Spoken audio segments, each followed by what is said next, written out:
Sur le plateau des grandes gueules de RMC, Jordan Bardella et Charles Consigny se sont livrés à un affrontement verbal particulièrement incisif, où les échanges déguisés ont révélé autant de tensions que de différences de vision.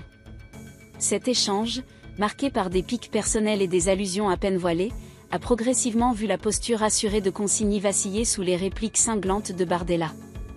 Le ton condescendant de Consigny et ses comparaisons douteuses. Dès les premières minutes, Charles Consigny, avocat médiatique et chroniqueur régulier de l'émission, a adopté un ton teinté de mépris, accompagné d'un sourire narquois. Il a ouvert le débat en regrettant la transition de l'ère des ingénieurs sous Valéry Giscard d'Estaing à celle des Instagrammeurs d'aujourd'hui, ciblant directement Jordan Bardella. La comparaison, aussi provocante que simpliste, a culminé avec cette phrase « Je pense que vous êtes à la politique ce que l'ENA situation est à la mode ». Si la critique portait sur l'importance croissante de la communication dans la politique contemporaine, elle s'est réduite à une caricature visant à discréditer Bardella, en assimilant son succès à une simple stratégie d'image. L'attaque, loin d'être subtile, a manqué de profondeur, préférant les clichés aux arguments fondés. Une défense électorale implacable de Bardella. Face à ces insinuations, Jordan Bardella n'a pas tardé à contre-attaquer, ramenant le débat sur le terrain des faits. Il a rappelé avec ironie les résultats électoraux de Consigny. « Vous, grand avocat brillant, vous avez fait 12%.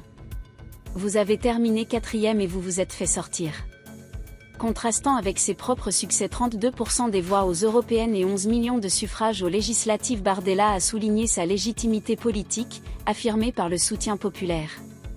Cette réponse, appuyée par des chiffres clairs, a déstabilisé Consigny, qui a tenté de détourner l'attention en critiquant l'absence de « réalité concrète et difficile » dans l'expérience de Bardella. Cependant, cette critique a rapidement été retournée contre lui. Bardella a mis en lumière une certaine déconnexion de son interlocuteur avec les réalités vécues par les Français. « Peut-être que vous ne comprenez pas qu'il y a des gens qui ne vivent pas dans le petit confort dans lequel vous êtes installé. » Une pique maladroite sur les études et une hypocrisie dévoilée. Cherchant à reprendre l'ascendant, Charles Consigny a insinué que Bardella manquait de crédibilité en raison de son parcours éducatif inachevé. « Si vous aviez été au bout de vos études, vous auriez peut-être un métier comme le mien. » Cette remarque, empreinte d'un élitisme latent, a ouvert un débat sur la place des diplômes et des parcours professionnels dans la légitimité politique, posant implicitement la question de l'efficacité des élites traditionnelles. Bardella a alors porté un coup décisif en exposant une contradiction flagrante. Pendant les élections législatives, vous me couriez après dans les loges pour prendre des photos avec vos collaborateurs. Vous ne sembliez pas me considérer comme un simple Instagrammeur à l'époque. Cette déclaration, niée en bloc par Consigny, a mis en lumière une possible hypocrisie dans les critiques de ce dernier, accentuant son manque de cohérence. Un échange révélateur des styles et des postures. Au fil du débat, la dynamique s'est inversée. Consigny, initialement confiant, s'est progressivement enlisé dans des justifications et des attaques peu convaincantes, perdant de son assurance face aux répliques méthodiques de Bardella.